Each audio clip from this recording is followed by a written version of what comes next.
शुभ अपराह्न।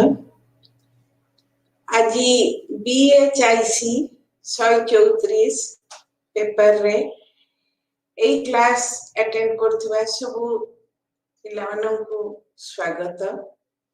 आमे आज जो पेपर टी आरंभ करबा को जाउछु हिस्ट्री ऑफ इंडिया, जहार कालखंड हैला 1707 रु 1950।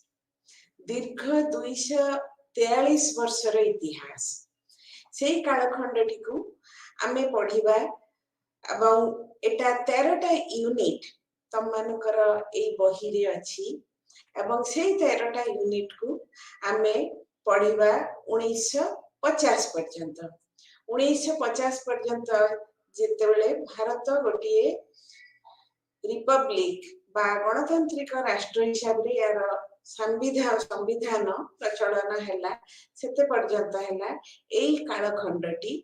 एवं वर्तमान प्रश्न उठुची जे 1707 मसीहारु काहीकि विषयटी आरंभ करिबा पूर्वरु मोर मने हुए गोटे हमर कथा अछि, well begun is half done.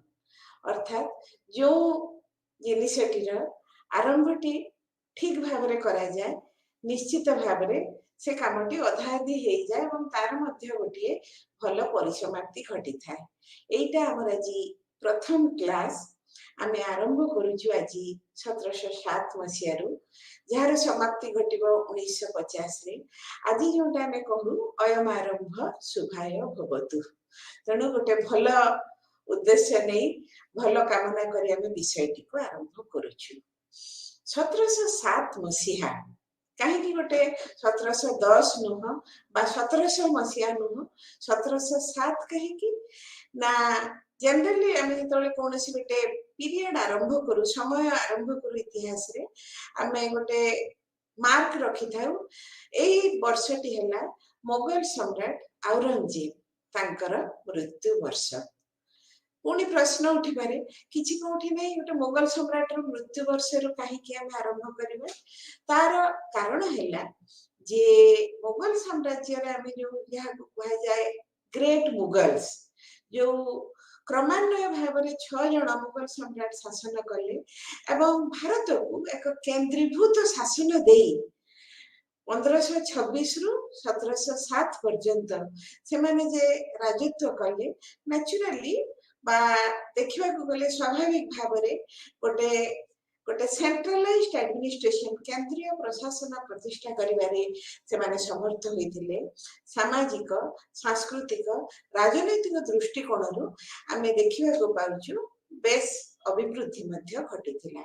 किंतु औरंगजेब को मृत्यु परठारु 1707 रु 1857 पर्यंत आमे माने देखुछु मुगल माने राजत्व करुथिले, किंतु सेमानकर पूर्व गौरव गारिमा दीप्ति आ प्राय नथिला कहिले चले जो मानकु कुहा जाए इतिहास रे परवर्ती मुगल शासक एवं सेमानकु विशेष भाव रे गुरुत्व आरोप करा जाए नाही। एहार कारण हैला औरंगजेब को परि एक मुगल सम्राटकर निधन परे जो महाशून्यता सृष्टि हेतिला तांकर परवर्ती वंशधर गण से माने किंतु तांकर से शून्यता को राजनैतिक शून्यता को पूरण करबा को सक्षम हे नथिले।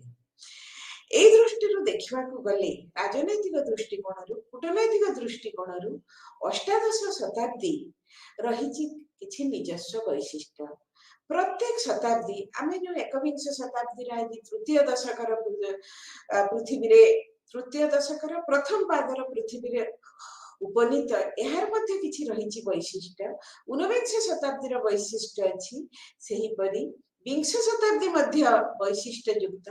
आमे जेतेबेले आज भारत इतिहास कथा आलोचना करिबा को जाउछु 1707 मसिया पाखरु अर्थात अष्टादश शताब्दी पाखरु आमे प्रथमे हमर जो कथाटी हैला बा तमर कोर्स रे अछि इंटरप्रेटिंग द 18th सेंचुरी। अष्टादश शताब्दी को आमे किपरि भाबरे ग्रहण करबा यार वैशिष्ट्य कोन। भारत इतिहास रो पृष्ठभूमि रे देखिबा को गले अष्टादश शताब्दी बहुत वैशिष्ट्य रखे राजनैतिक दृष्टिकोण एवं कूटनैतिक दृष्टिकोण अष्टादश शताब्दी वैशिष्ट्य प्रथम जो कथाटी है जे पतनाभिमुखी मुगल शासन औरंगजेब परे परे धीरे धीरे क्रमशः आसीगला अवक्षयर धारा मुगल सम्राट माने थिले किंतु तांकर जो विशाल मुगल साम्राज्य क्रमशः संकुचित हेबाक लागिला एवं से जो संकुचन प्रक्रिया रे तांकर राज्यर सीमा एते संकुचित हे गला जे नाम हला मुगल सम्राट किंतु तांकर साम्राज्य थिला दिल्ली और आखपाख एरिया एवं जो वंशधर माने आसिले से माने मध्य दुर्बल थिले बा पूर्व 6 जनक परि से माने एते नथिले बलिष्ठ जो माने कि शासन रो बोझ को निज स्कंदरे उही चली परिबे किंतु सबुठारु बड़ कथा हैला जे अष्टादश शताब्दी बेलकु आमे जोटा कोछु रीजनल सेंटर्स जे अनेक आंचलिक शक्ति से माने वर्तमान मुंड उठेले एवं एई आंचलिक शक्ति माने निजर पराक्रम और पराकाष्ठा बलरे वर्तमान मुगल साम्राज्यर पतन प्रक्रिया को त्वरान्वित करने सहित से माने वर्तमान आंचलिक शक्ति प्रतिष्ठार मार्ग को प्रशस्त करदेले अष्टादश शताब्दी वैशिष्ट्य गोटे प्रमुख कथा है जे भारतर मुगल साम्राज्यर दुर्बल अधिपति सुजोग नहीं वर्तमान स्थानीय राज्य समूह अभ्युदय वर्तमान गोटे बड़ वैशिष्ट्य ये जो स्थानीय राज्य आम मैंने कहूँ एमाने रहिले बहुत आमर आम भर को बेसी आसवा एम तीन भाग में विभक्त करूँ जे गोटे है बड़ बड़ राज्य रिजियोनाल स्टेट्स आंचलिक राज्य धरतु अयोध्या बंग एमाने से बड़ बड़ आंचलिक राज्य तापर पर आसुची कौन ना छोट छोट आंचलिक राज्य जाट मरहट्टा सिख एमानक द्वारा आसीगला छोट छोट आंचलिक शक्ति से अंचल को लेकिन से राज्य विस्तार कले आउ गोटे कम कौन कहूँ ना स्थानीय आहुरी संकुचित जो स्थानीय राज्य गुड़िक हिंदू हो मुसलमान हो बा ट्राइबल पॉपुलेशन हो जनजाति मानक द्वारा भी हो से माने कौन करथिले ना जेकोसी राज्यर सीमांत रे जेकोसी सेमी इंडिपेंडेंट बा ए जो अर्ध स्वाधीन राज्यर सीमांत रे से माने बढ़ी उठिथिले तेणु जो आंचलिक राज्य रो अभ्युदय मुगल साम्राज्यर पतनर प्रक्रिया को आहुरी शीघ्र वृद्धि करथिला ता सहित आमे माने देखुछु कोन ना वैदेशिक आक्रमणकारी हेले नादिर शाह अहमद शाह अब्दाली जेतेबेले केंद्र शक्ति दुर्बल हो जाए आमे गोटे कथाटी को कहिले गोटे यौथ परिवार भारत गोटे यौथ परिवार थिला गोटे शक्तिशाली केंद्र शासन अधीन रे थिला किंतु वर्तमान से यौथ परिवारटी जेतेबेले केंद्र शक्ति मुगल सम्राट जेतेबेले दुर्बल हो गले आस्ते आस्ते तांको जो शक्ति माने जो जॉइनिंग पार्ट्स जो गुड़ा सब केंद्र शक्ति थिले जो सहयोगी अंश से माने आस्ते आस्ते केंद्रीय हुगुला बा ढिला शासन सुजोग नहीं निजको स्वाधीन भाव घोषणा कले गोटे यौथ परिवार भांगी गले आम देखो अनेक छोट छोट क्षुद्र परिवार अभ्युदय घटे समस्त अलग हो जाती परिवार टी भांगी जाए से यौथ परिवार अवस्था को आम भारत वर्ष सहित तुलना करिपारिबा तेणु आमे माने देखु आगुरी भावुले कौन ना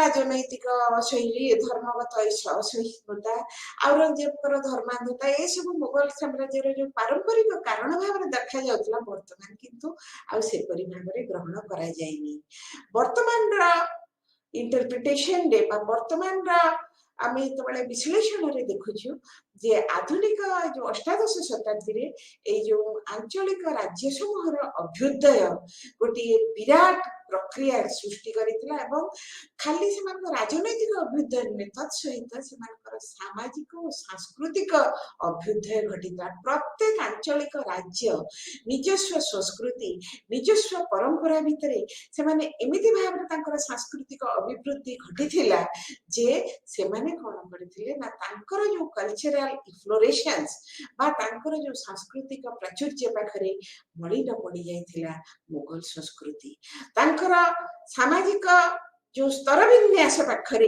ମଳିନ ପଡ଼ିଯାଇଥିଲା ମୋଗଲ ସ୍ତର ବିନ୍ୟାସ। ତେଣୁ ଆମେ ଦେଖୁଛୁ ସୋସାଇଟି ବା ସମାଜ ବା ସଂସ୍କୃତି ବିଭିନ୍ନ କ୍ଷେତ୍ରରେ ଏଇ ଯୋଉ ରିଜିଅନାଲିଜମ ବା ଆଞ୍ଚଳିକବାଦ ଗୋଟେ ବହୁତ ପ୍ରମୁଖ ଫ୍ୟାକ୍ଟର ବା ଗୋଟେ ପ୍ରମୁଖ କାରଣ ଥିଲା। ତେଣୁ ଅଷ୍ଟାଦଶ ଶତାବ୍ଦୀରେ ଗୋଟିଏ ବୈଶିଷ୍ଟ୍ୟ ହେଲା ଆମେ ଦେଖୁଛୁ, ପ୍ରଥମଟି ହେଲା ମୋଗଲ ଔରଙ୍ଗଜେବଙ୍କ ପରେ ମୋଗଲ ସାମ୍ରାଜ୍ୟରେ ରାଜନୈତିକ ଦୁର୍ବଳତା, କେନ୍ଦ୍ରୀୟ ଶାସନରେ ରାଜନୈତିକ ଶୂନ୍ୟତା। ତାପରେ ଆମେ ମାନେ ଦେଖୁଛୁ ଆଞ୍ଚଳିକ ଶକ୍ତିର ଅଭ୍ୟୁଦୟ, ଆଞ୍ଚଳିକ ସଂସ୍କୃତିର ଉଜ୍ଜଳତମ ପରିପ୍ରକାଶ। ଏବଂ ତା ସହିତ ମଧ୍ୟ ଆମେ ମାନେ ଦେଖୁଛୁ କଣ ନା ଆଉ ଗୋଟିଏ ପ୍ରକ୍ରିୟା ବିଶେଷ ଭାବରେ ଅନୁଭୂତ ହଉଥିଲା ଯେ ବିଦେଶୀ କମ୍ପାନୀ ମାନଙ୍କର ପ୍ରବେଶ, ଭାରତରେ ପ୍ରବେଶ। କଣ ବିଦେଶୀ କମ୍ପାନୀ ମାନଙ୍କର ପ୍ରବେଶ? ମୁଁ ଟିକେ ଫେରିଯିବି ୟୁରୋପ ଇତିହାସକୁ। ଆମେ ଯେତେବେଳେ ୟୁରୋପକୁ ଲକ୍ଷ୍ୟ କରୁ 1453 ବା 15ଦଶ ଶତାବ୍ଦୀ ଭାଗରୁ ଗୋଟେ ଆଧୁନିକତାର ପ୍ରକ୍ରିୟା ଆରମ୍ଭ ହେଇଥିଲା ୟୁରୋପରେ, ଯୋଉଟାକୁ ସାଧାରଣ ଭାବରେ କୁହାଯାଏ ରିନାସାଁ ବା ଜାଗରଣ। ତେଣୁ ମଧ୍ୟଯୁଗୀୟ ସଂକୀର୍ଣ୍ଣତା, ମଧ୍ୟଯୁଗୀୟ ଅନ୍ଧକାର, କୁସଂସ୍କାର ଏକୁ ଦୂରେଇ ବର୍ତ୍ତମାନ ମଧ୍ୟଯୁଗୀୟ ୟୁରୋପରୁ ଆରମ୍ଭ ହେଲା ନୂତନ ଆଧୁନିକତାକୁ ବରଣ କରିବା ପ୍ରକ୍ରିୟା। କଳା, ସଂସ୍କୃତି, ଦର୍ଶନ, ସାହିତ୍ୟ, ବିଜ୍ଞାନ ସବୁ କ୍ଷେତ୍ରରେ ଉପଲବ୍ଧି ହେଲା ଚରମ ଉନ୍ନତି। ପିଲାମାନେ ତମେ ଏଗୁଡା ପଢିଥିବ, ଏଗୁଡା ତମର ଅଣ୍ଡର ଗ୍ରାଜୁଏସନ କୋର୍ସରେ ଏଗୁଡା ପଢା ହେଇଥିବ। ତେଣୁ ରିନାସାଁ ପରେ ପରେ ଏଗୁଡା ସବୁ ୟୁରୋପରେ ହେଇଛି। ତାପରେ ପରେ ଆସି ଯାଉଛି କଣ ନା ଭୌଗୋଳିକ ଆବିଷ୍କାର। ମଧ୍ୟଯୁଗରେ ସେମାନେ ସମୁଦ୍ର ଯାତ୍ରାକୁ ଡରୁଥିଲେ। ସମୁଦ୍ରରେ ବହୁତ ରାକ୍ଷସ ଅଛନ୍ତି, ବହୁତ ଅଛନ୍ତି ଆମର କଣ ଜଳବାୟୁ ମାନେ ଅନେକ ଆମର ଯୋଉ ଭୌତିକ ଯୋଉ ଭୟ ଏତେ ସେମାନଙ୍କର ଥିଲା, ସେମାନେ ଜଳଯାତ୍ରା କରୁନଥିଲେ। କିନ୍ତୁ ଯେତେବେଳେ ବିଜ୍ଞାନର ଅଭିବୃଦ୍ଧି ଘଟିଲା, ବର୍ତ୍ତମାନ ସେମାନେ ଭୌଗୋଳିକ ଯାତ୍ରା ଆରମ୍ଭ କଲେ। ଏବଂ ଏଇ ପ୍ରସଙ୍ଗରେ କହିବା ଅପ୍ରାସଙ୍ଗିକ ହେବ ନାହିଁ ଯେ Vasco da Gama Columbus Bharat ଆବିଷ୍କାର କରିବାକୁ ଯାଇ ସେ ଆବିଷ୍କାର କଲେ ଆମେରିକା। ପୁଣି ପ୍ରଶ୍ନ ଉଠିପାରେ ଭାରତ ଆବିଷ୍କାର କରିବାର ଏତେ ଆକୁଳତା କାହିଁକି ଜଳପଥ? ଆଗରୁ ୟୁରୋପୀୟ ମାନେ ଆସୁଥିଲେ, ଟର୍କି ବାଟ ଦେଇ ସ୍ଥଳପଥରେ ଭାରତକୁ ଆସୁଥିଲେ। ଭାରତର ଯୋଉ ମସଲା ଲବଙ୍ଗ, ଗୁଜୁରାତି ଏବଂ ଆମର ବଡ ଅଳେଇଚ ଏଗୁଡା ବହୁତ ମାନେ ଯେ ହେଭି ଡିମାଣ୍ଡ ଥିଲା ୟୁରୋପର ବଜାରରେ। ଭାରତୀୟ ଦ୍ରବ୍ୟର ଥିଲା ବହୁତ ଚାହିଦା।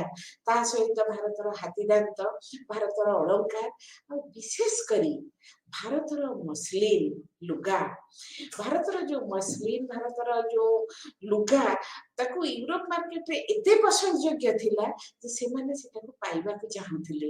ଏବଂ ସେଥିପାଇଁ ୟୁରୋପୀୟ ବଣିକ ମାନେ ସ୍ଥଳପଥରେ ଭାରତକୁ ଆସୁଥିଲେ। କିନ୍ତୁ 1453 ମସିହାରେ ଯେତେବେଳେ ତୁର୍କୀକୁ ଅଧିକାର କରିନେଲେ ଅଟୋମାନ ଟର୍କ ମାନେ, ସେମାନେ ଆଉ ୟୁରୋପୀୟ ବଣିକ ମାନଙ୍କୁ ଯିବାକୁ ଦେଲେ ନାହିଁ। କିନ୍ତୁ ଭାରତୀୟ ଦ୍ରବ୍ୟର ଚାହିଦା ରହିଛି ୟୁରୋପ ବଜାରରେ। ତେଣୁ ସେମାନେ ଚାହିଁଲେ ଯେ କେମିତି ବଣିକ ମାନେ ଚାହିଁଲେ କେମିତି ଆମେ ଜଳପଥରେ ଯାଆନ୍ତେ। ସେତେବେଳେ ତ ଆକାଶ ପଥ ନଥିଲା। ତେଣୁ ଏଇ ଯୋଉ ବ୍ୟବସାୟିକ ଆବଶ୍ୟକତାରୁ ଜଳପଥ ଆବିଷ୍କାର ହେଲା ଏବଂ ଭାସ୍କୋ ଡା ଗାମା 1498ରେ ଆସିଲେ। ତେଣୁ ତାଙ୍କୁ ନେଇକି ଆସିଲା କଣ, ତାଙ୍କ ପରେ ପରେ ଆସିଲା କଣ Portuguese East India Company. Vasco da Gama ଥିଲେ ପର୍ତ୍ତୁଗାଲର ଲୋକ ଏବଂ ସେଠାକାର ସରକାର ଦେଖିଲା ଆମେ ଯଦି ଗୋଟେ କମ୍ପାନୀ କରୁ ଏବଂ ଏଇ କମ୍ପାନୀ ମାଧ୍ୟମରେ ବ୍ୟବସାୟ ବାଣିଜ୍ୟ କରୁ, ନିଶ୍ଚିତ ଭାବରେ ଆମେ ସଫଳ ହବୁ। ତେଣୁ ବର୍ତ୍ତମାନ ଭାରତକୁ ଜଳପଥ ଆବିଷ୍କାର କରିବା ପରେ ବିଭିନ୍ନ ୟୁରୋପୀୟ ଦେଶରୁ ବିଭିନ୍ନ କମ୍ପାନୀ ମାନେ ବ୍ୟବସାୟିକ ପର୍ପସରେ, ବ୍ୟବସାୟିକ ଉଦ୍ଦେଶ୍ୟରେ ସେମାନେ ଭାରତକୁ ଆସିବାକୁ ଚାହିଁଲେ। Portuguese East India Company, Danish East India Company from Denmark, Swedish East India Company from Sweden, ତେଣୁ Portugal, Sweden, Denmark, French East India Company from France and ସର୍ବଶେଷରେ English east India company from England. ଏମିତି ବହୁ European company ମାନେ, ବ୍ୟବସାୟିକ company ମାନେ ଭାରତକୁ ଆସିବାକୁ ଲାଗିଲେ। ଉଦ୍ଦେଶ୍ୟ କଣ ଥିଲା ନା ଭାରତରେ ବ୍ୟବସାୟ ବାଣିଜ୍ୟ କରିବେ। ଭାରତରେ ସେମାନେ ଯେତେବେଳେ ବ୍ୟବସାୟ ବାଣିଜ୍ୟ କରିବାକୁ ଚାହିଁଲେ, ତେଣୁ ଏମାନଙ୍କ ମଧ୍ୟରେ ଚାଲିଲା ଏଇ ଯୋଉ ଏତେ ଗୁଡିଏ ୟୁରୋପିଆନ କମ୍ପାନୀ ମାନଙ୍କ ଭିତରେ ଏମାନେ ଭାସ୍କୋ ଡା ଗାମା ଜଳପଥ ଆବିଷ୍କାର କରିଥିଲେ 1498ରୁ।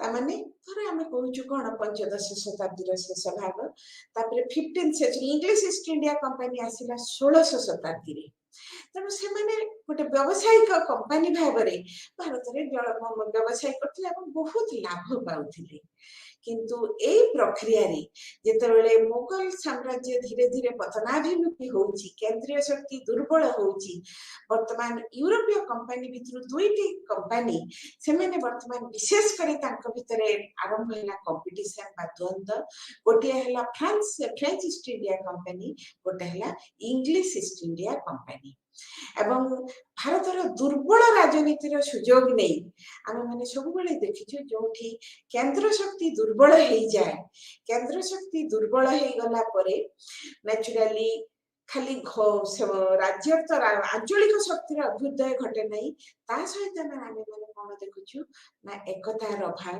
परस्पर भितर शत्रुता ए सब मध्य आवश्यक प्रक्रिया आमे देखुछु देशर राजनीतिक संगठन रे एवं जो जो राज्य गुड़िक सब वर्तमान सृष्टि है जो रिजनल सेंटर सब आसिला से माने तांको क्षेत्र रे से माने उन्नत थिले किंतु भारत को गोटे गोटे भारत हिसाब रे ग्रहण करबा हम गोटे केंद्र शक्ति हमर स्ट्रांग हबो से चिंताधारा से मानकर हम प्राय देखिबा को पाउना तेणु ए जो इंग्लिश ईस्ट इंडिया कंपनी और फ्रेंच ईस्ट इंडिया कंपनी से माने वर्तमान दक्षिणात्य कोन करे आरंभ कले ना से माने वर्तमान दक्षिणात्य तांकर दाक्षिणात्यर जो राजनैतिक दुर्बल राजनैतिक अवस्थार सुजोग नहीं से माने निज निज भितर द्वंद्व और कलह आरंभ कले जोटा को कहा जाउची कोन कार्नाटिक वार्स एवं आम माने जो कार्नाटिक वार्स देखुछु युद्ध होची कर्नाटक रे किंतु दुई पक्ष को दुईटी यूरोपीय कंपनी सहायता करछथि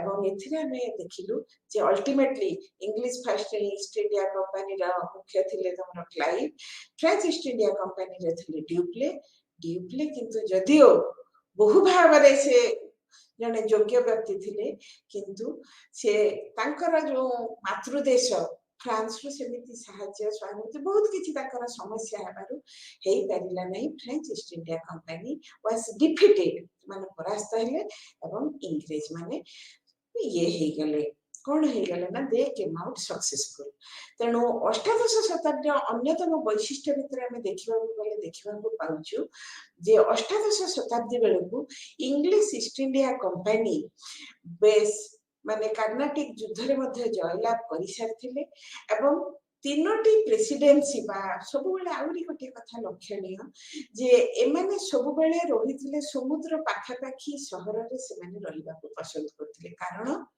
सेते बेले यूरोप को जिबा कहिले केवल एकमात्र ही जलपथ थिला स्थलपथ को तो बाट बंद करि दैछथि अलाउ करू नांती अनुमति देउ नांती आकाश पथ नाही तणु समुद्र पाख शहर से बंग हो तो मद्रास की चेन्नई हो बॉम्बे बा मुंबई हो एगुड़िक सब पोर्ट सिटी तेणु से गुड़े प्राय सब समुद्र पाखापाखी अंचल से माने निजर एस्टाब्लिशमेंट बा कोठी स्थापन करुथिले तेणु आमे माने देखुछु कोन ना अष्टादश शताब्दी रे सब यूरोपीय शक्ति मानक भितरु इंग्रेज निजको बेसी शक्तिशाली प्रपन्नित करि अछि एवं ता सहित आहुरी गोटे कारण थिला सेटा थिला द आमे जोटा कहूछु अर्थनैतिक दुरावस्था मुगल साम्राज्य अर्थनैतिक दुरावस्था जो जो मुगल सम्राट माने थिले से माने मु आगुर कहिछि से माने दुर्बल थिले से माने अकबर बा जहांगीर बा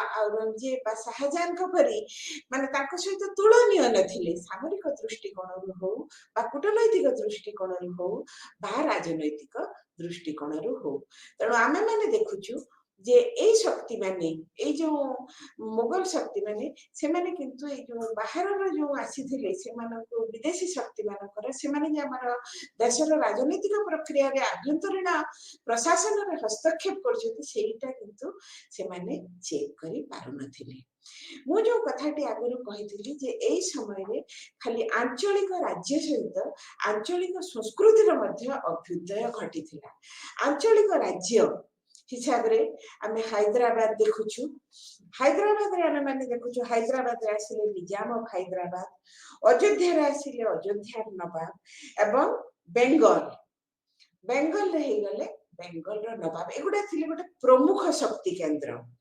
ତାପରେ କଣ କଲେ ନା ମରହଟ୍ଟା, ଶିଖ, ଜାଟ ଏମାନେ ସବୁ କଣ କଲେ ନା ନୂଆ ନୂଆ ଛୋଟ ଛୋଟ ରାଜ୍ୟ ପ୍ରତିଷ୍ଠା କଲେ। ତାପରେ ଆସି ଯାଉଛି ମହୀଶୂର। ତେଣୁ ପର୍ସନାଲିଟି ଆମେ ୟା ଭିତରେ ଯୋଉ ମାନେ ମହୀଶୂର ତ ବେଶୀ ଇଏ ଥିଲା ହାଇଦର ଅଲି, ଟିପୁ ସୁଲତାନ ସେମାନେ ଅତ୍ୟନ୍ତ ପ୍ରସିଦ୍ଧ ରୁଲର ମାନେ ଥିଲେ। ତେଣୁ ସେମାନେ ଯୋଉ ଇଂରେଜ ଶାସନ ବିରୁଦ୍ଧରେ ଯୋଉ ଲଢିଥିଲେ, ଯୋଉ ଆଙ୍ଗ୍ଲୋ ମହୀଶୂର ୱାର, ତେଣୁ ଅତ୍ୟନ୍ତ ପାୱାରଫୁଲ ଯୋଉଟା କହି ଶକ୍ତିଶାଳୀ ରାଜ୍ୟ। ଏବଂ ତା ସହିତ ରହିଥିଲା ରଣଜିତ ସିଂଙ୍କର ପଞ୍ଜାବ ରାଜ୍ୟ। କିନ୍ତୁ ଏଇ ସବୁ ଯୋଉ ଆଞ୍ଚଳିକ ରାଜ୍ୟକୁ ଏମାନଙ୍କର ଯୋଉ ଉଠେଇବା ବା ଏମାନଙ୍କର ଅଭିବୃଦ୍ଧିକୁ ଅବନମିତ କରିବାର କିନ୍ତୁ ସାହସ ବା ଶକ୍ତି ନଥିଲା ମୋଗଲ ସମ୍ରାଟଙ୍କର। ଅଧିକନ୍ତୁ ଆମେ ମାନେ ଦେଖୁ ଯେ ଏଇ ଆଞ୍ଚଳିକ ରାଜ୍ୟ ସହିତ ଅନେକ ଗୁଡ଼ିଏ କ୍ଷେତ୍ରରେ ମଧ୍ୟ ଆଞ୍ଚଳିକ ସଂସ୍କୃତିର ବିଶେଷ ଭାବରେ ବିସ୍ଫୋରଣ ଘଟିଥିଲା। ଯେମିତି ଲକ୍ଷ୍ନୌ ଆଉ ହାଇଦ୍ରାବାଦ। ଲକ୍ଷ୍ନୌ ଆଉ ହାଇଦ୍ରାବାଦ ଥିଲା କଣ ନା ସାହିତ୍ୟ ଓ ସଂସ୍କୃତିର ପ୍ରାଣ କେନ୍ଦ୍ର। ଆଗରୁ ଆମର ଥିଲା କଣ ଦିଲ୍ଲୀ, ଆଗ୍ରା ଏଗୁଡା ମୋଗଲ ସାମ୍ରାଜ୍ୟର ଯେତେବେଳେ ଖୁବ ଭଲ ସମୟ ଥିଲା, ଏମାନଙ୍କର ଅଭିବୃଦ୍ଧି ଘଟିଥିଲା। କିନ୍ତୁ ସେମାନଙ୍କ ସ୍ଥାନରେ ବର୍ତ୍ତମାନ ଆମେ ଦେଖୁଛୁ କଣ ନା ଲକ୍ଷ୍ନୌ, ହାଇଦ୍ରାବାଦ ଆଉ ବନାରସ। ବନାରସଟା ଥିଲା ଗୋଟେ କଣ ନା ବ୍ୟାଙ୍କିଂ ଆଉ କମର୍ସ ସିଷ୍ଟମ, ଆଉ ଗୋଟେ ପ୍ରମୁଖ ଧର୍ମ କେନ୍ଦ୍ର, ଆଉ ଗୋଟିଏ ପ୍ରମୁଖ ଶିକ୍ଷା କେନ୍ଦ୍ର। ମୁଁ ଏଇ ପ୍ରସଙ୍ଗରେ ଯେହେତୁ ଆମେ ଓଡ଼ିଶାବାସୀ, ମୁଁ ଗୋଟିଏ ଉଦାହରଣ ଦେଲେ କଥାଟି ଭଲ ହବ ଯେ ଜୟୀ ରାଜଗୁରୁ। ସମସ୍ତେ ନିଶ୍ଚୟ ଜୟୀ ରାଜଗୁରୁ କଥା ଜାଣିଥିବେ ଯେ ଇଂରେଜ ମାନେ ଯେତେବେଳେ 1803 ମସିହାରେ କଟକ ଅଧିକାର କରିଥିଲେ, ସେତେବେଳେ ଖୋର୍ଦ୍ଧା ରାଜା ସେ ନାବାଳକ ଥିବାରୁ ତାଙ୍କର ପ୍ରତିନିଧି ଥିଲେ ଜୟୀ ରାଜଗୁରୁ। ଏବଂ ଏଇ ଜୟୀ ରାଜଗୁରୁ ଯିଏକି ଇଂରେଜ ଶାସନ ବିରୁଦ୍ଧରେ ସ୍ୱର ଉତ୍ତୋଳନ କରି 1804 ମସିହାରେ ତାପରେ ସେ କେମିତି ଫାଶୀ ପାଇଥିଲେ ସେଟା ପର କଥା। ମୋର ମାନେ ଏମ୍ଫାସିସ୍, ମୋର ଗୁରୁତ୍ୱ ହେଲା ସେ ଶିକ୍ଷା ଲାଭ କରିଥିଲେ ବନାରସରୁ। ଦେଖ ବନାରସ ଗୋଟେ ମୁଁ ଯୋଉ କଥାଟା କହିଲି ଗୋଟେ ଏତେ ପ୍ରମୁଖ ଶିକ୍ଷା କେନ୍ଦ୍ର ଥିଲା ଏବଂ କେବଳ ଧର୍ମ ଶିକ୍ଷା କେନ୍ଦ୍ର, ସଂସ୍କୃତ ଶିକ୍ଷା କେନ୍ଦ୍ର। ସେ ପୁରୀ, ତାଙ୍କ ଜନ୍ମସ୍ଥାନ ପୁରୀ, ସେ ପୁରୀରୁ ଯାଇଥିଲେ ବନାରସ ଶିକ୍ଷା ଲାଭ କରିବାକୁ। ତେଣୁ ଏଇଟା ଗୋଟିଏ ଉଦାହରଣ ଯେ ବନାରସ ସେତେବେଳେ ଜାତୀୟ ସ୍ତରରେ ଗୋଟିଏ ପ୍ରମୁଖ ଶିକ୍ଷା କେନ୍ଦ୍ର, ଧର୍ମ କେନ୍ଦ୍ର, ବ୍ୟାଙ୍କିଂ ସିଷ୍ଟମର ଗୋଟିଏ ମାନ୍ୟତା ହାସଲ କରିଥିଲା। ନଦିଆ କଥାଟା ନିଶ୍ଚୟ ସମସ୍ତଙ୍କର ମନେ ଥିବ, କାରଣ ନଦିଆ ଜିଲ୍ଲାର ନବଦ୍ୱୀପରେ ଜନ୍ମଗ୍ରହଣ କରିଥିଲେ ଶ୍ରୀ ଚୈତନ୍ୟ। ଏବଂ ସେଇ ଯୋଉ ଶ୍ରୀ ଚୈତନ୍ୟ କରିଥିଲେ ସେଇ ଅଂଶଟାକୁ ବେଙ୍ଗଲ କୁହାଯାଉଥିଲା ଗୌଡ଼ ଦେଶ। ତେଣୁ ତାଙ୍କର ଯୋଉ ପ୍ରଚଳିତ ଧର୍ମକୁ ଆମେ କହୁ ଗୌଡ଼ୀୟ ବୈଷ୍ଣବ ଧର୍ମ। ଏବଂ ସେଟା କଣ ଥିଲା ଦେଖ, ସେଇଠୁ ଆମ ଚୈତନ୍ୟଙ୍କର ଅଭ୍ୟୁଦୟ ଘଟିଥିଲା। କାରଣ ନଦିଆରେ ଥିଲା ସଂସ୍କୃତ ଶିକ୍ଷାର ଗୋଟେ ପ୍ରାଣ କେନ୍ଦ୍ର, ଆଇନ ଶିକ୍ଷାର ପ୍ରାଣ କେନ୍ଦ୍ର। ତେଣୁ ସେଇଠୁ ଗୌଡ଼ୀୟ ବୈଷ୍ଣବ ଧର୍ମରେ ଏତେ ସୁନ୍ଦର ଅଭ୍ୟୁଦୟ ଘଟିଥିଲା, ଯୋଉଟାକୁ ପରବର୍ତ୍ତୀ ସମୟରେ ସେ ପୁରୀରେ ଆସି ଜଗନ୍ନାଥଙ୍କ ଶରଣରେ ରହି ପ୍ରଚାର କଲେ, ସେଟା ପର କଥା। ମୋର କହିବା କଥା ଯେ ନଦିଆ ମଧ୍ୟ ଗୋଟିଏ ପ୍ରମୁଖ ଶିକ୍ଷା କେନ୍ଦ୍ର ଥିଲା। ବିଷ୍ଣୁପୁର, ବେଙ୍ଗଲର ଯୋଉ ବିଷ୍ଣୁପୁର, ଏଟା ଥିଲା କଣ ନା ଗୋଟେ ରିଜିଓନାଲ ଆର୍କିଟେକ୍ଚରାଲ ସେଣ୍ଟର, ଗୋଟେ ସ୍ଥାପତ୍ୟର କଳାର ପ୍ରାଣ କେନ୍ଦ୍ର ଏବଂ ମ୍ୟୁଜିକ। ବିଷ୍ଣୁପୁରୀ ସଙ୍ଗୀତ ସେଟା ମଧ୍ୟ ଜାତୀୟ ସ୍ତରରେ ଆଲୋଡ଼ନ ସୃଷ୍ଟି କରିଥିଲା। ଏଗୁଡା ତ ଗଲା ଉତ୍ତର ଓ ପୂର୍ବ ଭାରତର କଥା। ବର୍ତ୍ତମାନ ଦକ୍ଷିଣ ଭାରତରେ ଆମେ କଣ ଦେଖୁଛୁ? ତାଞ୍ଜୋର ୱାଜ ମେନଲି କୋଉଥିପାଇଁ ଫେମସ ଥିଲା ନା ଧର୍ମ, ସଙ୍ଗୀତ ଓ ନୃତ୍ୟ। ତେଣୁ ଦକ୍ଷିଣର ତାଞ୍ଜୋର ସଂସ୍କୃତି ମଧ୍ୟ କୌଣସି ଗୁଣରେ ଊଣା ନଥିଲା।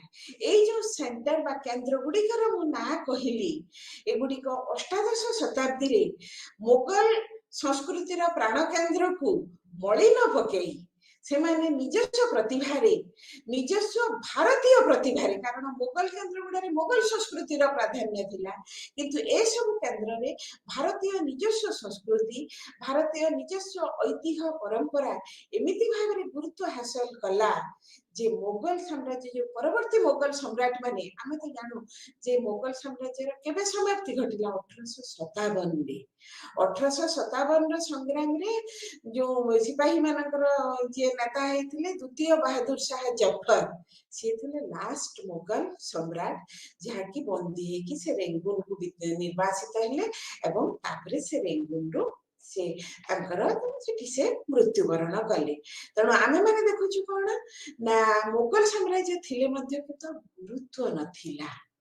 मुगल साम्राज्य निजर गुरुत्व को हरई देथिला कारण ए जो दुर्बल शासन प्रतिष्ठा एवं जो प्रादेशिक शासनकर्ता माने निजकू सब स्वाधीन भाव ग्रहण कले जेमिति गोटे यौथ परिवार भांगी गले प्रत्येक सदस्य अलग अलग परिवार करती सेमिति भारत रूपक यौथ परिवार भांगी जिबारु केंद्रीय शासन दुर्बल हो जिबारु समस्ते अलग अलग है निजस्व आंचलिक केन्द्र बा आंचलिक शक्ति अभिवृद्धि रे निजको नियोजित कले। तेणु आमे जेतेबेले अष्टादश शताब्दी को विश्लेषण करूछु आमे देखुछु जे राजनैतिक दृष्टिकोणरू अष्टादश शताब्दी बहुत गुरुत्वपूर्ण। वर्तमान ताहले मुगल साम्राज्य र विशेष किछि रोल नाही कोन हैला ना वर्तमान आंचलिक राज्य सब आसी गलेनी। अयोध्या र नवाब, बेंगल र नवाब, हैदराबाद र निजाम, मैसूर र राजा टीपू सुल्तान, हैदर अली, टीपू सुल्तान माने सब आसी गलेनी। माने ए जो आंचलिक शक्ति माने आसिले हां पंजाब रे आसी गलेनी रणजीत सिंह एवं जाठ रोहिला माने से माने निज निज अंचल रे मध्य छोट छोट राज्य स्थापन कलेनी। वर्तमान गोटे जो विखंड आंचलिक शक्तिर अभ्युदय घटिला एवं ए जो आंचलिक शक्तिर अभ्युदय घटिला ता भितरे जो चतुर जो विदेशी मु कहिछि जे इंग्रेज और फरासी जो परस्पर पारस्परिक द्वंद्व लागिथिला एवं जोटाकू आमे कहूछु तिनिटा कर्नाटिक वार्स तो प्रथम कर्नाटक समर, द्वितीय कर्नाटक समर, तृतीय कर्नाटक समर और तृतीय कर्नाटक समर फाइनली इंग्रेज माने तांकर पूरापूरी भाव में तांकर पतन घटिला। तेणु जो आंचलिक शक्ति माने सॉरी फरासी शक्ति पूरापूरी पतन घटिला एवं इंग्रेज माने विजय लाभ कले। किंतु इंग्रेज माने जेतेबेले विजय लाभ कले तापर से माने गोटे पाइले योग्य नेतृत्व रॉबर्ट क्लाइव को पाखरे। रॉबर्ट क्लाइव को पाखरे से माने जेतेबेले योग्य नेतृत्व पाइले सी वर्तमान देखिले जे तांको सुविधा हला मु कहिछि जे से माने पोर्ट सिटी सेतेबेले ओडिशा माध्यम देई से माने बेंगल को जाथिले Bengal was the port city Odisha रे 1633 रु इंग्रेज माने तांकर फैक्ट्री आरंभ करि सारले नै।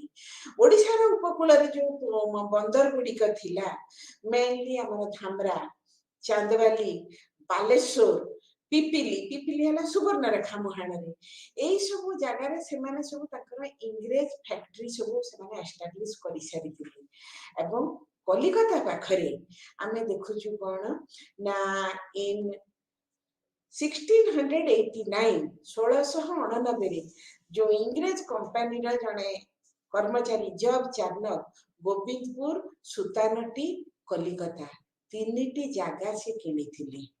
तीनिटी ग्राम से किणिले तत्कालीन जो जमींदार सावर्ण राय चौधरी पाखरु किणिकी से माने कोन कले ना इंग्रेज सेटलमेंट गोटे वाणिज्य गोटे से माने स्थापन करिथिले। एठी मु तुमको कहिबा अप्रासंगिक हेबो नै बेंगल रे जे नवाब थिले बंगदेशर नवाब से को कलिकता रे शासन करू नथिले तांकर राजधानी थिला मुर्शिदाबाद। मुर्शिदाबाद है उत्तर बंग रे कलिकतार कौनसी प्राधान्य नथिला। कलिकता आरंभ हेची 1989 मसिया रे से माने कोन कले ना 1989 मसिया रे से माने कलिकतार 300 वर्ष पूर्ति पालन करिसेंती। 1989 रे तमर यार पालन हेची कार फ्रेंच रिवॉल्यूशन रो 1789 1800 200 वर्ष पूर्ति पालन हेतिला जदि मन रखिथिबो हेतिला। तेणु कलिकता सेतेबेले कौनसी गुरुत्व नथिला। एमाने कलिकता रे वाणिज्य कुटी स्थापन करिवार एकमात्र उद्देश्य हला जे कलिकता बंदररू से माने निज देश इंग्लैंड को जाई परिबे ताको जहाज ताको पोत जाई परिबो एवं सेति सहित भारतरू से माने वाणिज्य उद्देश्य रे आसी जेतिके लाभ उठैचंती से माने सेटाको नेई परिबे। एवं रॉबर्ट क्लाइव वर्तमान देखिले कौन ना जो बेंगल रो जो गोलमालिया परिस्थितिटा सेटा वर्तमान ताको भारी भलो सुहेला इन द सेंस जे बेंगल रो गोलमालिया परिस्थिति रे से केमिति राजनैतिक फायदा नै परिबे सेटा वर्तमान ताको माने भारी गोटे बड़ कौशल से आरंभ कले। तेणु आम जो क्यारेक्टरिस्टिक ऑफ 18th सेंचुरी आम देखुचु आम देखुचु ना इमर्जेंस ऑफ इंडिपेंडेंट स्टेट्स अनेक स्वाधीन आंचलिक राज्यर अभ्युदय एवं आंचलिक राज्यर अभ्युदय हेतु वर्तमान भारतीय पावर बा भारतीय शक्ति आते बलशाली नहेले भारतीय शक्ति मानक भितरे कौन एकता नथिबारु बा दुर्बलतार सुयोग कॉलोनियल पावर एठी मु तुमको कहबा कि कॉलोनी माने कौन कॉलोनी माने हला उपनिवेश रेनेसां परे परे जेतेबेले यूरोपीय माने विभिन्न देश आविष्कार कले यूरोपीय माने सेतेबेले अत्यंत सभ्य उन्नत जाति थिले कारण से माने आधुनिकतार मंत्र रे दीक्षित होई सारिथिले जेहेतु से माने आधुनिकतार मंत्र रे दीक्षित होई सारिथिले से मानकर चिंता धारा थिला अधिक उन्नत विज्ञान सम्मत धर से माने अमेरिका को गले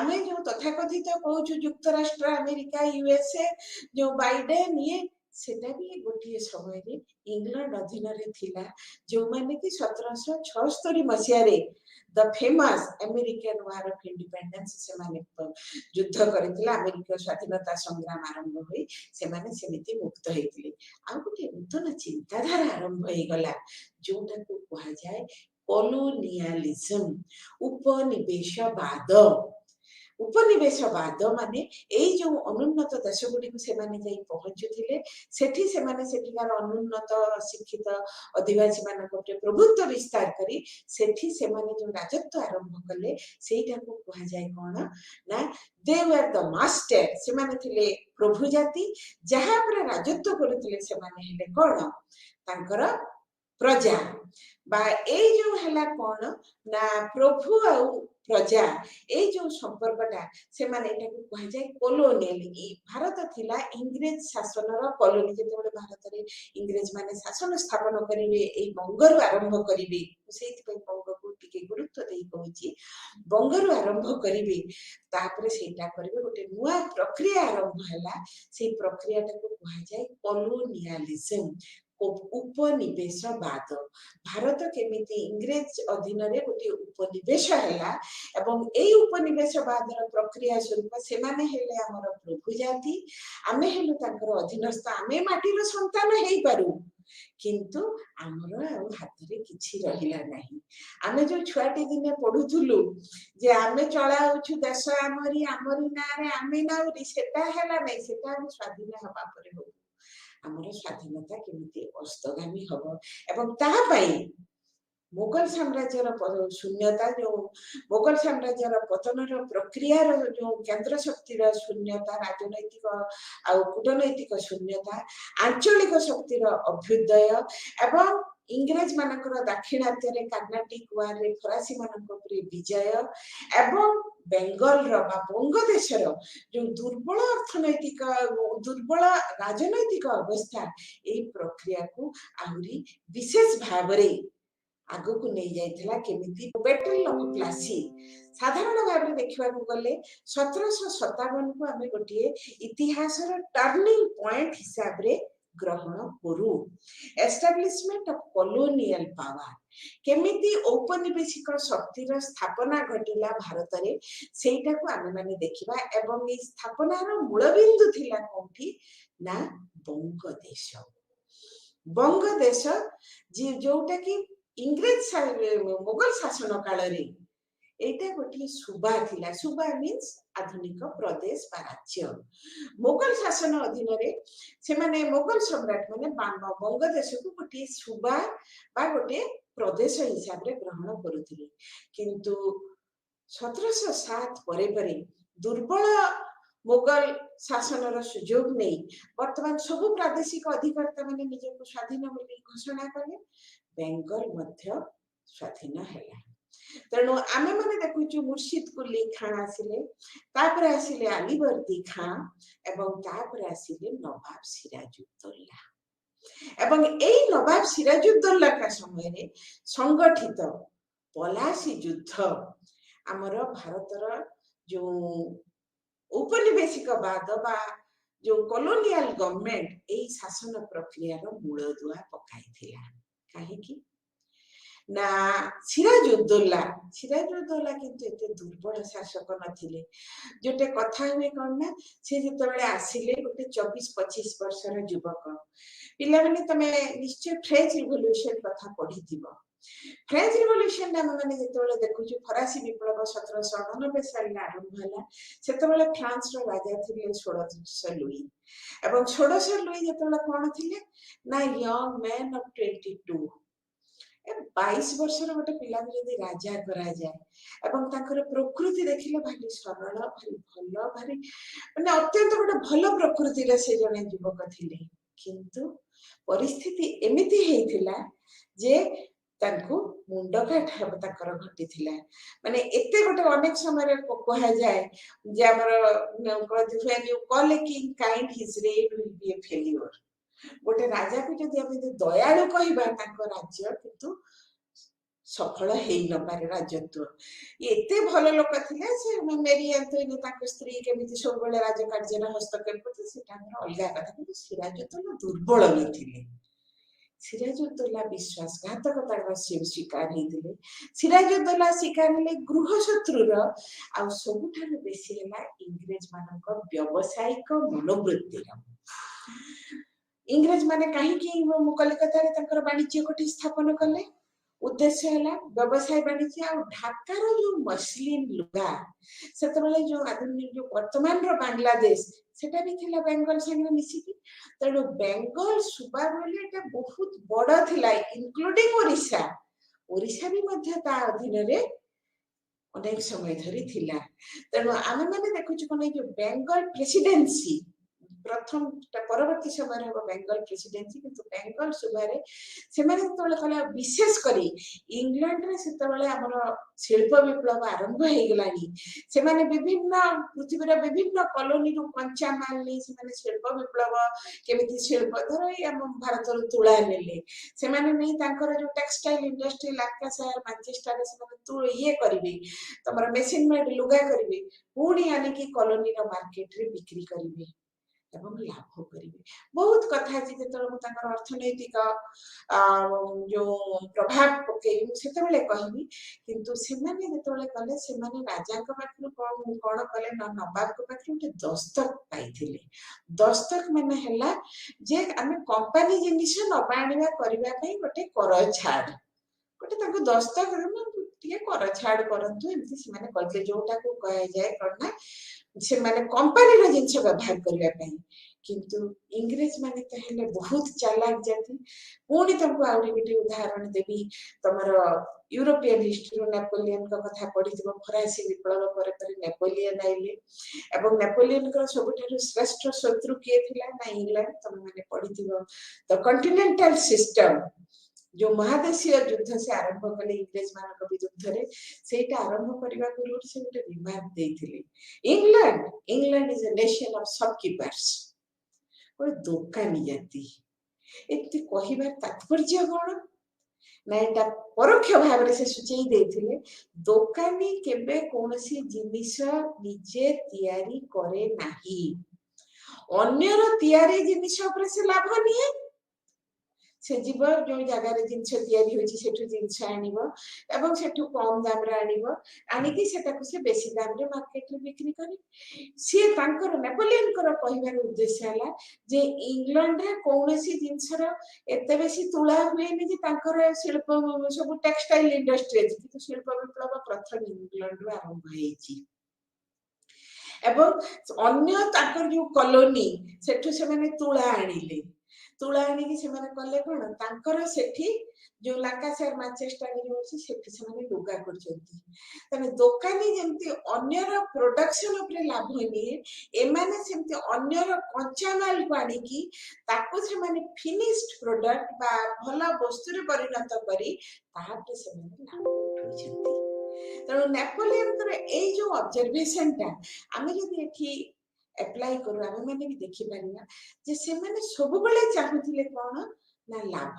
ପର୍ପସ ହେଲା, ଗୋଟେ ଲୋକ ଯୋଉ ସେମାନେ ଆସିଛନ୍ତି, କମ୍ପାନୀର ଲୋକମାନେ କାହିଁକି ଆସିଛନ୍ତି, ଉଦ୍ଦେଶ୍ୟ ହେଲା ବ୍ୟବସାୟ ବାଣିଜ୍ୟ, ପଇସା କରିବା।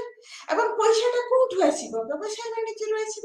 ଆଉ କମ୍ପାନୀ ଦ୍ରବ୍ୟ ସହିତ ମଧ୍ୟ आमे भी हम निज द्रव्य भी करिबा निज द्रव्य को भी ता भीतर मोर भी प्राइवेट प्रैक्टिस व्यक्तिगत बिजनेस भी मोर आरंभ कली एवं कंपनी ना रे जो दस्तक ता मोर व्यक्तिगत जिंस नबा पई मु भी से दस्तक को यूज करूची ता द्वारा कोन होची ना लाभटा किए पाउची से माने लाभ पाउଛନ୍ତି किंतु क्षति कार होउची नबाबंकर नबाबंकर आमे जो माने सब लांच नउजंती लांच माने दर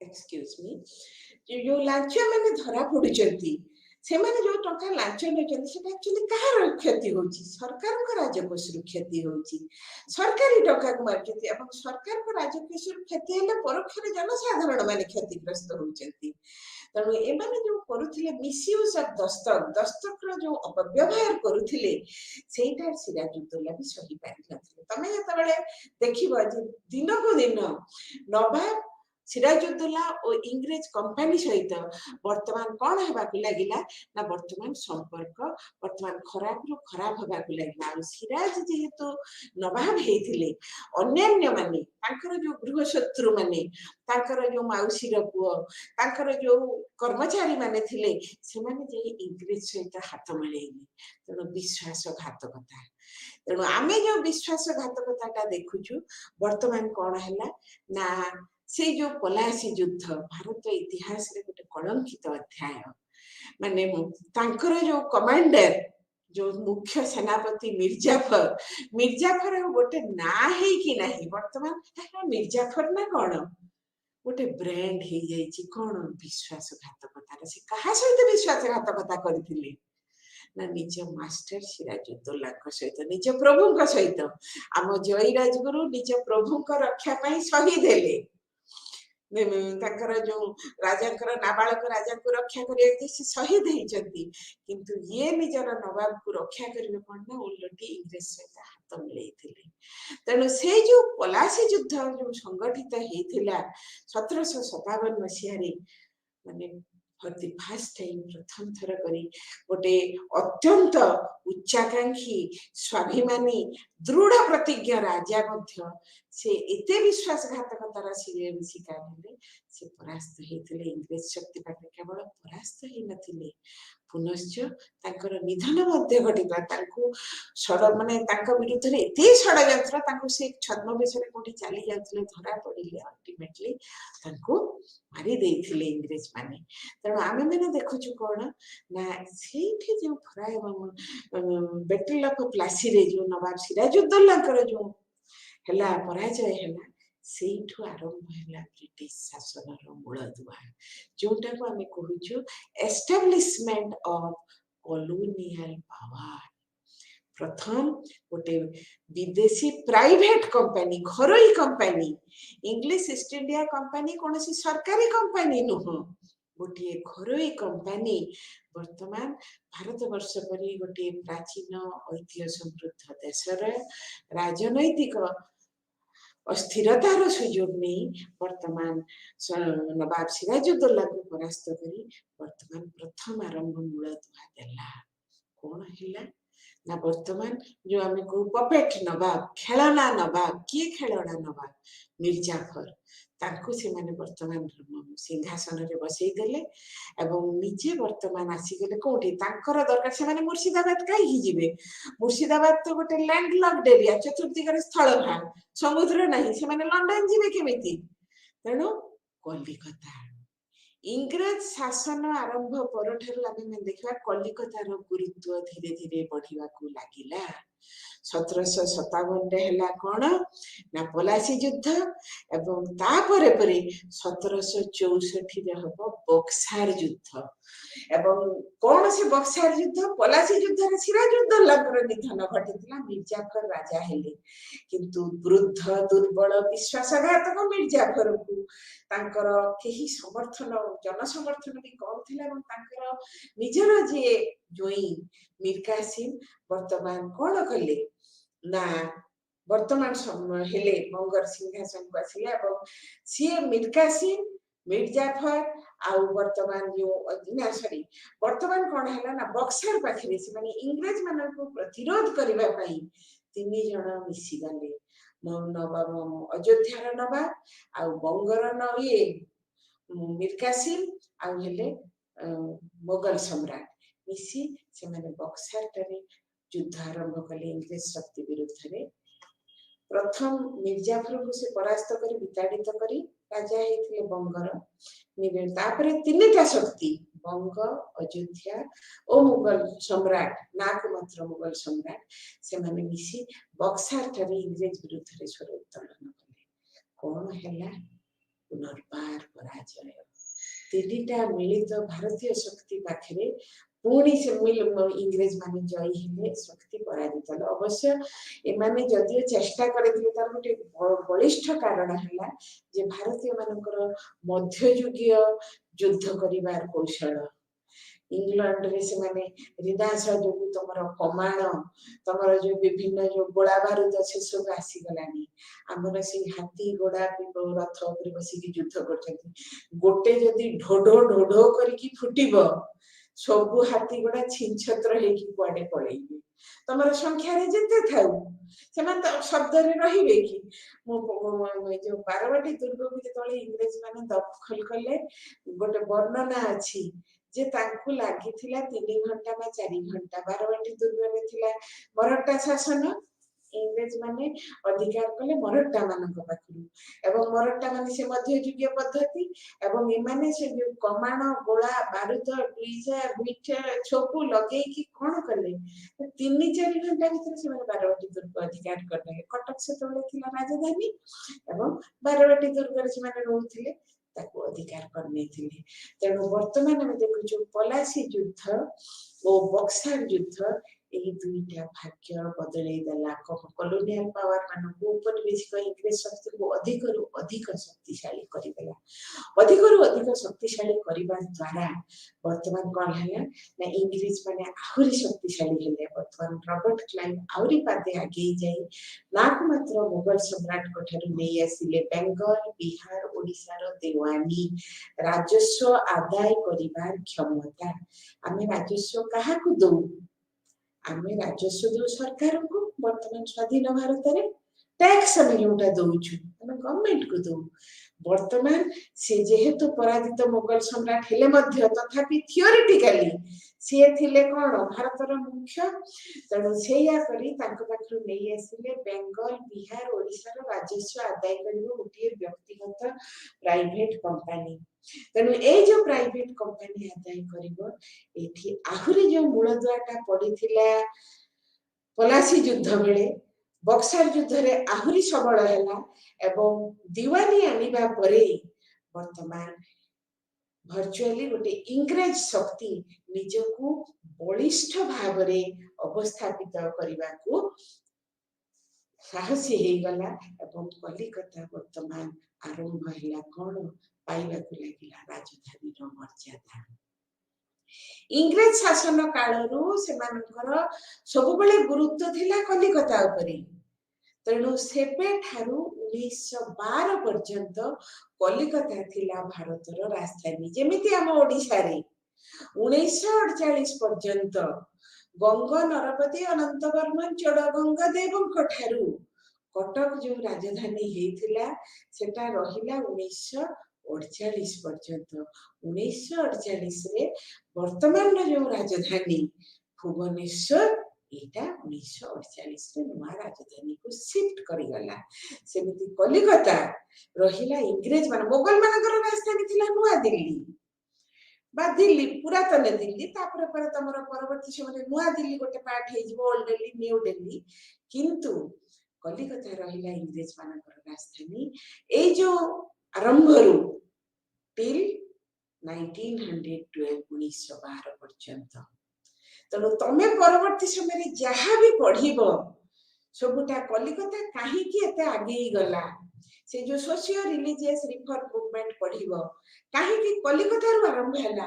ଅନେକ ଫ୍ରିଡମ ଫାଇଟର, ଅନେକ ମ୍ୟାକ୍ସିମମ୍ ଫ୍ରମ ବେଙ୍ଗଲ, କାରଣ ସେମାନେ ପ୍ରଥମେ ସୁଯୋଗ ପାଇଥିଲେ पाश्चात्य शिक्षा लाभ करिबा सेमाने प्रथमे सुयोग पाइथिले पाश्चात्य दर्शन पाश्चात्य चिंताधारा पाश्चात्य विज्ञान ए सब सहित परिचित हेबाकू जेतेबेले आउ आप ओडिशा तबे जदि कहबो काहे कि हम पछै पडिथिलु ना ओडिशा जो कटक अधिकार हला केबे 1803 मसीहा रे 50 वर्ष पर तेणु आम आहरी 50 वर्ष फेरी गलु एवं गड़जात अंचल बा जो प्रिंसली स्टेट्स आमे कहूछु से माने आहरी पछई गले आमठू जो उपकूल ओडिशाटा रहिला इंग्रेज मानक अधीन से माने टिके आगे गले टिके पाश्चात्य शिक्षा माने तमे माने मते पचारि बारो आम शिक्षा कोड नथिला हमर थिला जो मध्ययुगीय जो पारंपरिक शिक्षा किंतु आधुनिक जो शिक्षा वर्तमान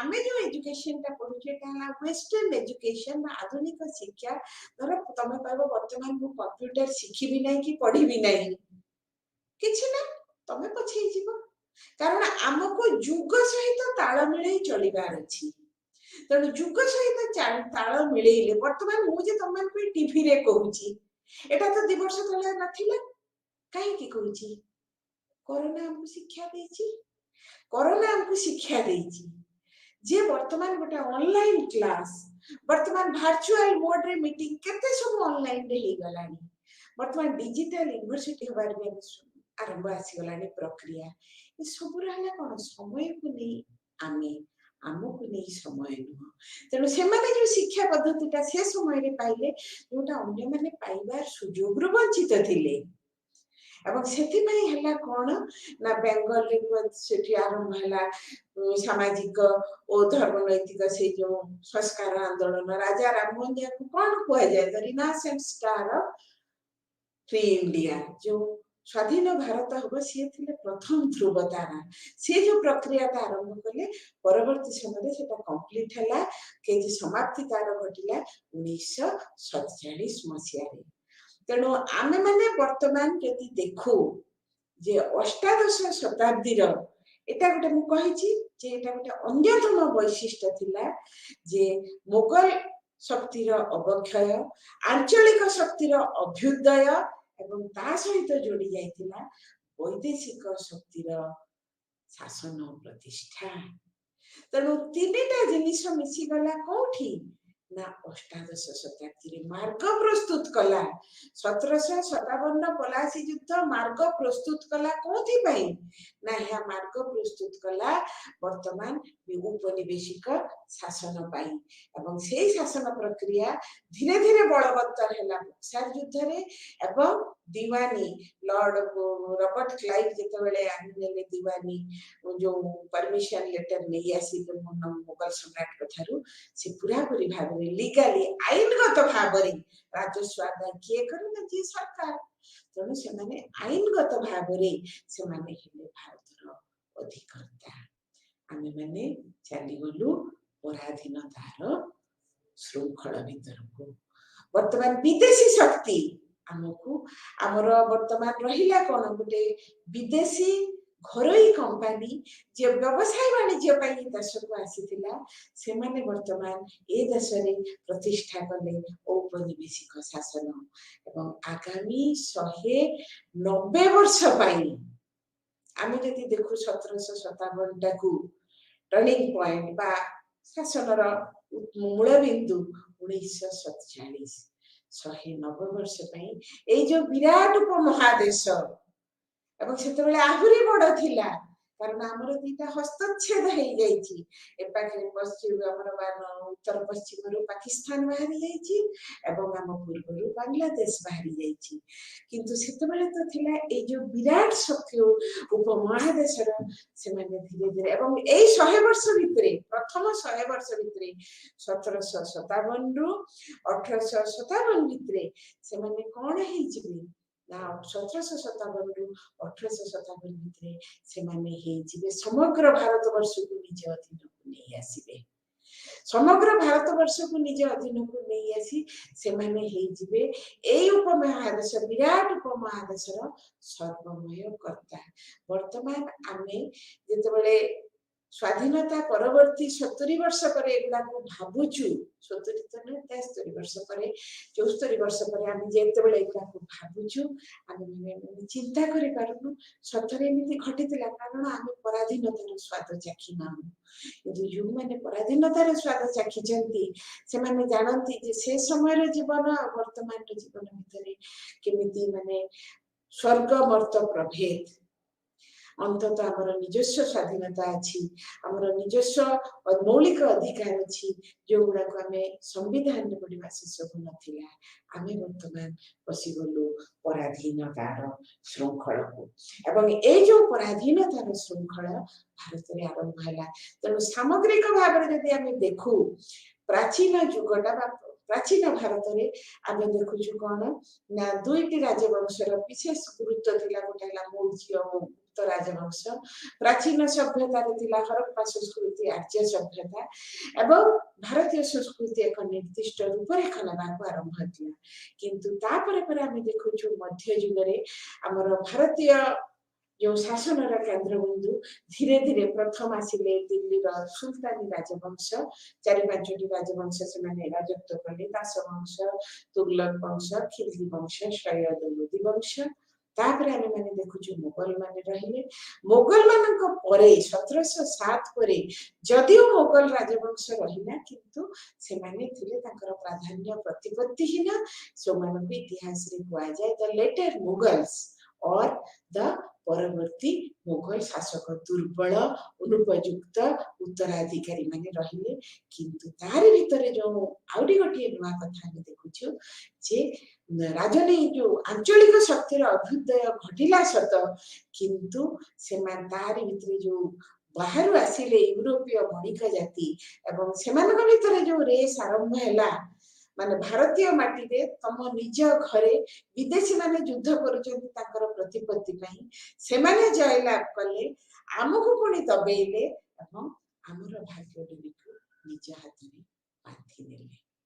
ମାନେ କେମିତି ସବୁ ଘଟଣାବଳୀର ପ୍ରବାହ, ଯଦି ଗୋଟେ ଆଧୁନିକ ଦୃଷ୍ଟିକୋଣରୁ ତମେ ଏଗୁଡାକୁ ଯଦି ବିଚାର କର ବା ବିଶ୍ଳେଷଣ କର, ତମେ ମାନେ ଦେଖିବ ଏତେ ରିଜନାଲ ଶକ୍ତି ହେଇଥିଲା, କିନ୍ତୁ ସେମାନେ କେହି ଗୋଟେ ଏକତାବଦ୍ଧ ରହିଲେ ନାହିଁ। ଯେତେବେଳେ ସିରାଜୁଦ୍ଦୌଲା ବିପଦରେ ପଡୁଛନ୍ତି, ବର୍ତ୍ତମାନ ଆଗ ତାଙ୍କୁ ବିଶ୍ୱାସଘାତକତା କରୁଛି ତାଙ୍କ ସେନାପତି, ଆଗ ତାଙ୍କୁ ବିଶ୍ୱାସଘାତକତା କରୁଛନ୍ତି ତାଙ୍କର ସବୁ କର୍ମଚାରୀ ମାନେ, ତାଙ୍କର ଯୋଉ ସବୁ ବ୍ୟୁରୋକ୍ରାଟ୍ସ ମାନେ ଥିଲେ, ଅମଲା ମାନେ ଥିଲେ, ସେମାନଙ୍କୁ ଇଏ କରୁଛନ୍ତି, କେହି ତାକୁ ସପୋର୍ଟ ବି କରୁନାହାନ୍ତି।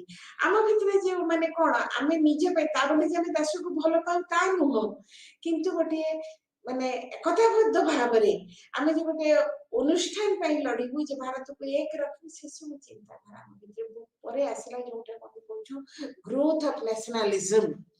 ଆମେ ତମର ଅଛି ଗୋଟେ ଚ୍ୟାପ୍ଟର ଯେ ତମର ଅଛି growth of emergence and growth of ନ୍ୟାସନାଲିଜମ।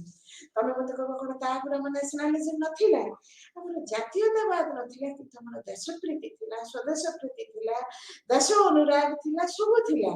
କିନ୍ତୁ ତାକୁ ଆମେ ଗୋଟେ ରାଜନୈତିକ ଦୃଷ୍ଟିକୋଣ ବା କୂଟନୈତିକ ଦୃଷ୍ଟିକୋଣରୁ ଆମେ ବିଶ୍ଳେଷଣ କରିପାରିନଥିଲୁ। ଆମେ ବର୍ତ୍ତମାନ ଦେଖୁଛୁ ଯେ ମାର୍ଗ ପ୍ରସ୍ତୁତ ହେଇଯାଇଛି ଔପନିବେଶିକ ଶାସନର। ଭାରତ ବର୍ତ୍ତମାନ ଚାଲି ଆସିଲା ଇଂରେଜ ଶାସନ ଅଧୀନକୁ, ଏବଂ ତାପରେ ଆମେ ମାନେ ଦେଖିବା ତାଙ୍କର କେମିତି ଲକ୍ଷ୍ୟ ହେଲା ସାରା ଭାରତକୁ, ବେଙ୍ଗଲରୁ ଆରମ୍ଭ ହେଲା ଯୋଉ ଶାସନ, ସାରା ଭାରତକୁ କେମିତି ସେମାନେ ନିଜ ଶାସନାଧୀନ କରିବେ। ଏକ୍ସପାନ୍ସନ ଆଣ୍ଡ କନସୋଲିଡେସନ, ବିସ୍ତୃତି ଓ ଦୃଢୀକରଣ, ସେଟାକୁ ଆମେ ପରେ ଦେଖିବା ପିଲାମାନେ। ଆଜି ଯୋଉ ବିଷୟ ଗୁଡା କହିଲି, ଟିକେ ଯଦି ଆଜି ତମ ବହିରେ ତମେ ମାନେ ଦେଖିବ, ନିଶ୍ଚିତ ଭାବରେ ଆଜି ଯାହା ଶୁଣିଛ ତମର ଏଟା ମନେ ରହିଯିବ। ଆଜିକା କଥାଟା ଆଜି ଦେଖିଲେ, ପରେ ଦେଖିଲେ ଭୁଲି ଯାଇଥିବ, ଫେର ପଢିବ ବସିବ, ସେ ଅଲଗା କଥା। କିନ୍ତୁ ଆଜିକାର କଥାଟା ଆଜି ରହିଲେ ମନେ ରଖିବାକୁ ସୁବିଧା ହୁଏ। ଆଜି ପାଇଁ ଏତିକି, ଧନ୍ୟବାଦ।